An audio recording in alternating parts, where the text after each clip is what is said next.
کہ جو آسٹریلیا میں بونڈائی بیچ کے اوپر فائرنگ ہوئی، پہلے تو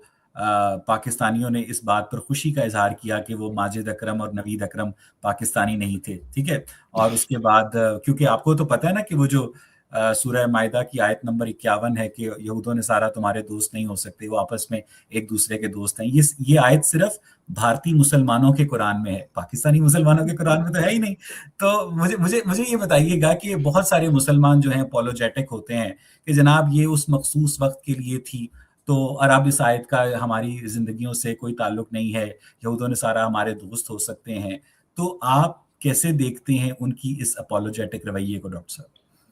وہ غلط تو میرے خیال سے نہیں کہتے، کیونکہ پوری مسلمانوں کی تاریخ میں جو عباسی عہد ہم دیکھتے ہیں تو عباسی وہ پہلے لوگ تھے جنہوں نے ایک کہنا چاہیے کہ ریلیجس ٹالرنس کو فروغ دیا۔ ان کے دربار میں جو تھے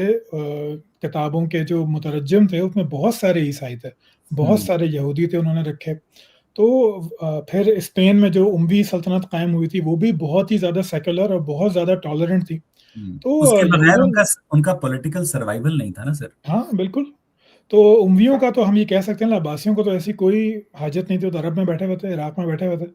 تو لیکن انہوں نے بھی اس کو، یہودیوں کو بھی انہوں نے جگہ دی، عیسائیوں کو بھی جگہ دی لیکن ڈسکریمنیشن کے ساتھ کہ وہ یلو رنگ کا وہ پہنتے تھے کہ بھائی ہم یہودی ہیں یا عیسائی۔ لیکن ایک کتاب جو کہ سو کالڈ رحمت للعالمین کی طرف سے آ رہی ہے، خالق کائنات کی طرف سے آ رہی ہے، وہ اپنے ہی انسانوں کے درمیان مذہب کی بنیاد پر اس طرح سے ایک دوسرے کے خلاف نفرت کیسے انکلکیٹ کر سکتی ہے؟ تو اور جبھی تو کیا یہ آیت صرف واقعی مقامی و اس وقت کے لیے تھی، اب یہ آیت انویلڈ ہو چکی ہے اگر ہم اسلامک فریم آف ریفرنس میں اندر جا کر بات کریں؟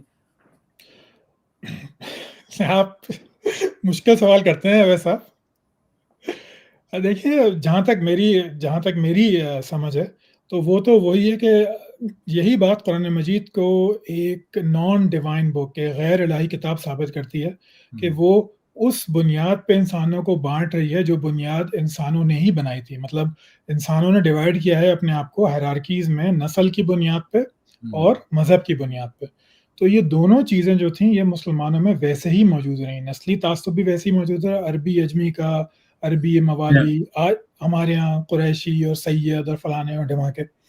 تو ہمارے ہاں بھی یہ رہا۔ اور دوسری چیز مذہبیت، مذہبی بنیاد پہ آپ نے ہیرارکی بنائی تھی، تو قرآن مجید نے بھی وہی بات کی۔ اب یہود و نصارہ کی دوستی والی بات ہے تو اس میں میرا خیال ہے کہ یہ ٹائم باؤنڈ ہی ہے، یہ یونیورسل نہیں ہو سکتی، یہ اسی وقت کے لیے ہے کہ بھائی ابھی تم نکل رہے ہو تو یہود و نصارہ تمہارے دوست نہیں ہو وہی سکتے، نا کہ وہ ان سے حضرت جنگ عائشہ کرو۔ بھی کہا کرتی تھیں حضور کو کہ آپ کو جس آیت کی ضرورت پڑتی ہے آپ کا اللہ جو ہے فٹافٹ نازل کر دیتا ہے۔ ڈاکٹر صاحب میرے خیال سے حضرت زینب کے نکاح کے وقت شاید انہوں نے یہ کہا تھا۔ مجھے لگتا ہے کہ حضرت عائشہ بھی شہزادہ محمد بن سلمان کی طرح ایتھیسٹ تھی، کیونکہ پرنس محمد بن سلمان کے متعلق تو میں 99% شیور ہوں کہ ہی از این ایتھیسٹ، کیونکہ ایک ایتھیسٹ کو پہچان لیتا ہے سر۔ وہ بالکل ایتھیسٹ ہیں، وہ صرف لبادہ اڑے ہیں، وہ بالکل ایتھیسٹ ہیں۔